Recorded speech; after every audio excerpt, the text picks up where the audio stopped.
Buenas, ahora vamos a estar hablando en este vídeo acerca del síndrome hemipléjico. Diagnóstico positivo. Va a presentar el paciente parálisis facial con desviación de la comisura labial hacia el lado sano. Además, habrá desviación de la cabeza y los ojos hacia el lado de la lesión, es decir, en sentido contrario al lado paralizado. Miosis pupilar del lado paralizado. Al comprimir el borde posterior de la mandíbula ascendente del maxilar inferior, lo cual produce dolor, se observa que se contraen los músculos del lado sano de la cara. Maniobra, eso se contacta con la maniobra de Pierre-Marie-Foix. Los miembros paralíticos caen péndulos y con más rapidez que los sanos cuando se levanta del lado plano. Los reflejos osteotendinosos y cutáneos abdominales están disminuidos y abolidos totalmente del lado hemipléjico. Habrá ausencia del reflejo corneano del lado paralizado y signo de Babinski. Se presenta del lado paralizado, menos frecuente del lado bilateral. Esta fue hemiplegia con coma. Ahora vamos a hablar de la hemiplegia sin coma. El paciente reconoce la hemiplegia. Presentará cefalea, vértigo e insomnio, cambios de carácter, trastornos intelectuales, emocionales y afectivos. Según el tiempo de la evolución, la hemiplegia puede ser flácida, la cual presentará hipotonía muscular, ¿verdad? Parálisis facial más o menos evidente y siempre de tipo facial inferior o central. La fuerza muscular segmentaria es nula en los miembros inferiores del lado paralizado. La parálisis flácida de las extremidades superiores e inferiores del mismo lado que la parálisis facial. Habrá abolición o disminución de los reflejos osteotendinosos del lado paralizado. Disminución o abolición de los reflejos cutáneos abdominales. Babinski positivo en el lado paralizado. Ahora, parálisis espástica. En la parálisis espástica es importante señalar que habrá una marcha guadañante por espasticidad de los músculos de las extremidades. Habrá hiperreflexia osteotendinosa del lado paralizado. Abolición o disminución de los reflejos cutáneos abdominales. El reflejo conus del pie y de la rótula. Signo de Babinski positivo. Son trastornos comunes a toda hemiplegia, cambios tróficos de la piel y uñas, edemas blancos y blandos, cianosis, aunque rara, artropatía anquilonizante, artropatía muscular por desuso. De acuerdo al área corporal tomada, se clasifican de la siguiente forma. Cuando la hemiplegia es total, habrá una afectación de la cara y de los dos miembros, simétrica o directa si la cara y los dos miembros son afectados del mismo lado, proporcional si la cara y los miembros están afectados en intensidad más o menos igual. Hemiplegia alterna si la hemicara afectada corresponde a un lado del cuerpo y los miembros al otro. Diagnóstico diferencial.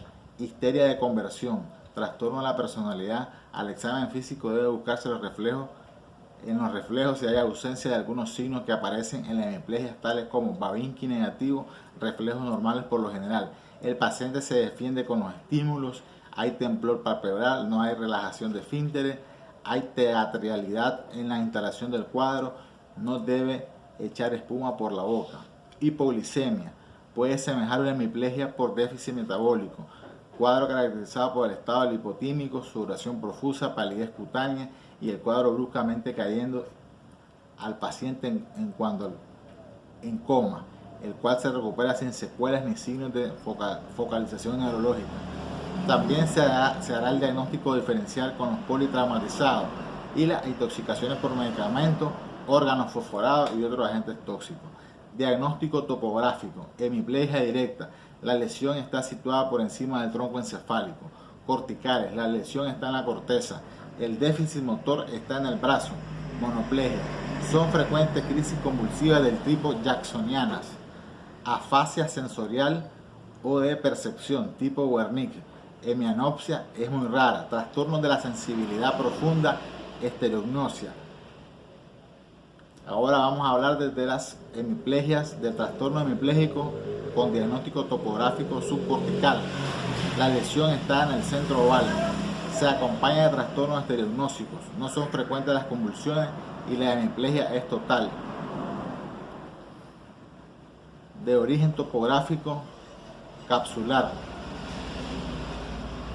La lesión está en el brazo posterior y en la rodilla de la cápsula interna. Se presenta hemiplegia total, proporcional y completa. Además, disartria, afasia motora, se afectan las vías de la sensibilidad, hipoestesia y hemianestesia. Las talámicas, todo en el sitio opuesto a la lesión. La lesión se encuentra en el tálamo en sus inicios y luego lesiona el haz piramidal. Hemiparesia y dolores intolerables en la mitad afectada, hemianestesia. Piramidal o extrapiramidal, se extiende hasta el cuerpo estriado, rigidez, temblor y otros síntomas extrapiramidales. Hemiplegia alternas, la lesión está situada en el mismo tronco encefálico. En el pedúnculo cerebral se presentará el síndrome de Weber, parálisis del tercer par craneal al lado de la lesión, hemiplegia del lado contrario, síndrome de Bennett, afecta el haz piramidal y la fibra del tercer par y hemiasinergia. Habrá hemiasinergia, hemitemblor y discreta paresia. Síndrome de Fowler perpendicular, parálisis de la mirada lateral hacia el lado opuesto de la lesión, mira hacia su lesión. Las que tienen como causa topográfica protuberancial inferior, parálisis facial periférica del mismo lado de la lesión, hemiplegia del lado contrario. Protuberancial superior, hemiplegia total del lado opuesto de la lesión, parálisis de la mirada lateral del lado de la lesión.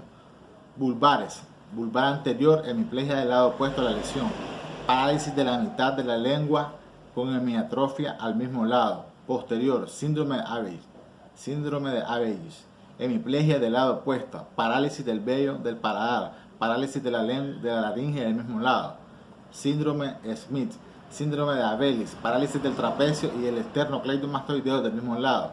Síndrome de Jackson, síndrome de Smith, parálisis más hemiatrofia de la lengua del mismo lado de la lesión. Síndrome de Babinski y Naegeli, hemiplegia más hemianestesia del lado opuesto. Síndrome cerebeloso y síndrome de Claude-Bernhardt. La hemiplegia medular, síndrome de Bloch-Sequard, es rara y está producida por hemisección medular. Respeta la cara. Hemiplegia con anestesia profunda del lado de la lesión. Anestesia superficial del lado contrario. Diagnóstico etiológico. El diagnóstico etiológico es si es de causa traumática, si es un accidente vascular encefálico, que puede ser isquémico. Dentro del isquémico están las trombosis, el embolismo cerebral y el ataque transitorio de isquemia. Lo hemorrágico, tendremos ahí la hemorragia subaracnoidea, la hemorragia intraparenquimatosa y la hemorragia cerebromeningia.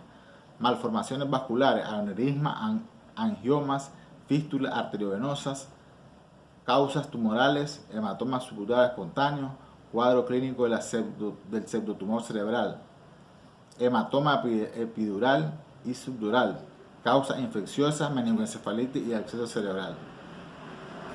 Hemos terminado aquí cómo se hace la discusión diagnóstica del síndrome hemipléjico.